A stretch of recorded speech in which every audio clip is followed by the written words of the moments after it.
بسم اللہ الرحمن الرحیم۔ السلام علیکم ورحمۃ اللہ وبرکاتہ۔ الحمد للہ وکفی وسلام علی عبادہ الذین اصطفی، اما بعد۔ حاضرین و ناظرین، یہ درس نمبر 44 سے 44 اور آج سورۃ البقرہ کی آیت نمبر 46 کی تلاوت اور تشریح کی جائے گی۔ اعوذ باللہ من الشیطان الرجیم، بسم اللہ الرحمن الرحیم۔ الذين يظنون أنهم ملاقو ربهم وأنهم إليه راجعون، صدق اللہ العظیم۔ لفظی ترجمہ یوں ہے، الذین، وہ لوگ جو یظنون، یقین رکھتے ہیں، انہم، اس بات کا کہ بلا شبہ وہ ملاقو، ملنے والے ہیں، ربہم، اپنے رب سے، وانہم، اور بلا شبہ وہ الیہ، اسی کی طرف، راجعون، لوٹنے والے ہیں۔ ترجمہ یوں ہے، وہ لوگ یقین رکھتے ہیں اس بات کا کہ بلا شبہ وہ ملنے والے ہیں اپنے رب سے، اور بلا شبہ وہ اسی کی طرف لوٹنے والے ہیں۔ اس آیت میں دو باتیں بتلائی گئی ہیں۔ پہلی بات، جو اس بات کا خیال رکھتے ہیں کہ وہ اپنے پروردگار سے ملنے والے ہیں۔ دوسری بات، ان کو اسی کی طرف لوٹ کر جانا ہے۔ بزرگان محترم، جن لوگوں کے دلوں میں خشوع ہوتا ہے، یعنی اللہ تعالیٰ کا ڈر ہوتا ہے، ان کی شان یہ ہوتی ہے کہ وہ اس بات کا یقین رکھتے ہیں کہ بے شک وہ اپنے رب سے ملاقات کرنے والے ہیں، اور انہیں اس بات کا یقین ہوتا ہے کہ وہ اسی ایک اللہ کی طرف لوٹنے والے ہیں۔ یہ بات ذہن میں رہے کہ دل میں خشوع کی کیفیت اس وقت تک ہرگز پیدا نہیں ہوتی جب تک کہ یہ یقین دل میں پیدا نہ ہو جائے کہ یہ زندگی تو فانی ہے، ایک نہ ایک دن ختم ہو جائے گا۔ اس زندگی کا آخری لمحہ جب آئے گا تو موت اپنا پنجہ گاڑ دے گی، پھر اس موت کے بعد دوبارہ ہمیں زندہ کیا جائے گا اور میدان قیامت میں ہمیں لا کھڑا کیا جائے گا، اور زمین و آسمان کے زبردست اور غالب حقیقی خالق و مالک رب ذوالجلال کے سامنے ہماری پیشی ہوگی۔ اس لیے اللہ تعالیٰ نے قرآن مجید میں بار بار اپنے بندوں کو قیامت کے دن کی اس ملاقات سے باخبر کیا ہے۔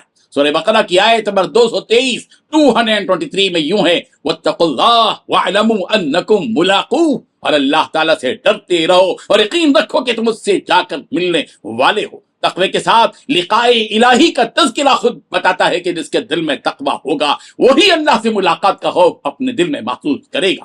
آخرت کے دن رب ذوالجلال سے ملاقات کی جن کے دلوں میں امید نہیں ہوتی، وہ ایسے مجرم ہوتے ہیں کہ ان کا دل دنیا میں مگن رہتے ہیں اور اللہ تعالیٰ کی نشانیوں سے وہ غافل رہتے ہیں۔ سورہ یونس کی آیت نمبر 7 میں یہی حقیقت یوں بیان کی گئی، ان الذين لا يرجون لقاءنا ورضوا بالحياة الدنيا واطمأنوا بها والذين هم عن آياتنا غافلون، جو لوگ ہم سے ملنے کی کوئی توقع ہی نہیں رکھتے اور دنیاوی زندگی میں مگن ہیں اور اسی پر مطمئن بھی ہو گئے ہیں، اور وہ جو ہماری نشانیوں سے غافل ہیں۔ اللہ تعالیٰ اس آیت کے ذریعے اپنے بندوں سے یہ مطالبہ کر رہے ہیں کہ اپنے دلوں میں اپنے رب سے ملاقات کا یقین پیدا کریں اور اس کی طرف لوٹ کر جانے کی حقیقت سے غافل نہ رہیں۔ قرآن مجید میں اسی طرح کی آیتیں اور جگہ بھی ہیں۔ سورۃ البقرہ آیت نمبر 78، وَإِنْهُمْ إِلَّا يَظُنُّونَ۔ سورۃ البقرہ آیت نمبر 249 قال الذين يظنون انهم ملاقو اللہ۔ سورہ آل عمران آیت نمبر 154 یظنون باللہ غیر الحق ظن الجاہلیہ۔ اور سورۃ الجاثیہ کی آیت نمبر 24 انہم الا یظنون۔ اور اسی طریقے سے لقاء الہی کے سلسلے میں بھی قرآن مجید میں آیات موجود ہیں۔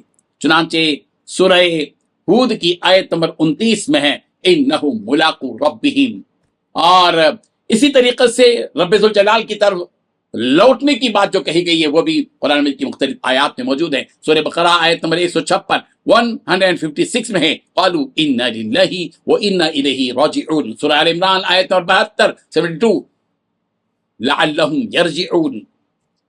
اور آگے بھی موجود ہے سورہ انبیاء کی آیت نمبر 93 کل الینا راجعون، کہ سب ہماری ہی طرف لوٹ کر آنے والے ہیں۔ سورہ مومنون آیت نمبر 60 وَجِلَةٌ أَنَّهُمْ إِلَىٰ رَبِّهِمْ رَاجِعُونَ، وغیرہ وغیرہ۔ اللہ تبارک و تعالیٰ آیات کو سمجھنے کی توفیق عطا فرمائی، آمین۔ وآخر دعوانا ان الحمد للہ رب العالمین۔ ڈیلی درس قرآن کو سبسکرائب کیجئے، اپنے تاثرات اور مشورے ارسال کیجئے، اور اپنے متعلقین کا گروپ بنا کر انہیں روزانہ درس قرآن بھیجیں اور اجر و ثواب پائیں۔